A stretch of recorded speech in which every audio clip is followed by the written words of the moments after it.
Israel ने शरणार्थी शिविर पर की बमबारी, 50 की मौत। गाजा में आईडीएफ के 2 सैनिकों की गई जान। इजराइल और हमास के बीच युद्ध जारी है, जिसमें अब तक 9,500 से अधिक लोगों की मौत हो चुकी है।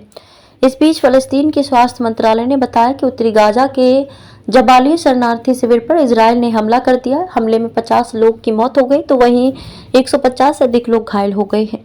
हालांकि अब तक इस हमले को लेकर इजराइल की ओर से कोई बयान नहीं आया है। वहीं गाजा में हमास आतंकियों ने इजरायली सेना के जवानों की भी जान ली है। आपको बता दें कि इजरायली लोगों ने अपहरणों और हत्याओं के खिलाफ अंतर्राष्ट्रीय आपराधिक न्यायालय में अपील दायर की है। मिस्र जॉर्डन ने की निंदा। मीडिया रिपोर्ट्स के मुताबिक मिस्र ने इजरायली हवाई हमलों को अमानवीय बताया। मिस्र ने कहा कि यह हमला अंतर्राष्ट्रीय कानूनों का उल्लंघन है। इजरायल अस्पताल, शरणार्थी शिविरों पर हमला करता है। मिस्र ने अंतर्राष्ट्रीय समुदाय से इजरायली हमलों को रोकने और गाजा के निवासियों को मानवीय सहायता प्रदान करने के लिए हस्तक्षेप करने का आग्रह किया। मिस्र के अलावा जॉर्डन ने भी कड़े शब्दों में इजरायली हमले की निंदा की। वहीं सऊदी अरब ने कहा कि इजरायल सुरक्षा बल बार बार जहां नागरिक हैं वहां हमला कर रहा है, ये गलत है। 20 साल के 2 इजरायली सैनिकों की मौत। मीडिया रिपोर्ट्स के अनुसार गाजा में हमास के हमले के कारण इजरायली रक्षा बल के 2 जवानों की मौत हो गई। आईडीएफ ने मृतक सैनिकों की पहचान सार्जेंट रामत गन और सार्जेंट रोई वोल्फ के रूप में की है। दोनों सैनिकों की उम्र महज 20 साल थी। आईडीएफ का कहना है कि उत्तरी गाजा में दोनों जवान मारे गए हैं। मृतकों के परिजनों को सूचना दे दी गई है। इजरायली सेना ने ध्वस्त की आतंकी चौकी।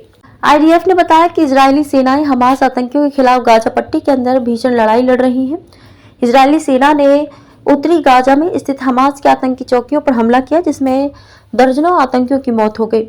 यहां से सेना ने कई विस्फोटक उपकरण भी जब्त किए हैं, जिसमें anti tank missile launching cell सहित कई आधुनिक युद्ध उपकरण शामिल हैं। इजरायली रक्षा बलों ने दावा किया है कि उन्होंने शरणार्थी शिविर पर हमला कर हमास के सेंट्रल जबालिया बटालियन के कमांडर इब्राहिम बियारी को मार डाला है। वहीं हमास का कहना है कि शिविर में उसका कोई नेता मौजूद नहीं था। हमले के यह 3 कारण। हमास ने कहा कि यह यरूशलेम में अल अक्सा मस्जिद को इजरायल की तरफ से अपवित्र करने का बदला है। हमास ने कहा कि इजरायली पुलिस ने अप्रैल 2023 में अल अक्सा मस्जिद में ग्रेनेड फेंककर इसे अपवित्र किया था। इजरायली सेना लगातार हमास के ठिकानों पर हमले कर रही है और अतिक्रमण कर रही है।